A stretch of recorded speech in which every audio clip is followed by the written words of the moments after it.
माझे आदर्श उदाहरण कोटेगावचं वचन आहे. म्हणजे गोष्ट होणार नाही. किरकोळ गोष्टी आम्ही गावाच्या गावात तातडीनं आम्ही मोठी गोष्ट होता त्याची थांबवतो. मराठा समाजाला आरक्षणाची का गरज आहे? आज मराठा समाजाच्या विद्यार्थ्यांची अवस्था अशी झालेली आहे ना, शिक्षणासाठी खर्च हा अतिशय वाढलेला आहे. उत्पन्नाची बाजू कमी झालेली आहे.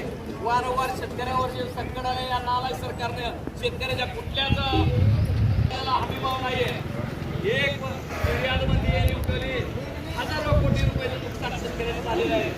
शेतातल्या राष्ट्रामध्ये 250 रुपये किलो कांदा आहे, आपल्या 10 रुपये किलो कांदा. संदीप शेतकऱ्याला एक संदीप 10 रुपये किलो देतात, काय त्याच्या हातात राहणार नाही. आणि मराठा समाज हा 80% शेतकरी वर्गाला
like, subscribe, click on the bell.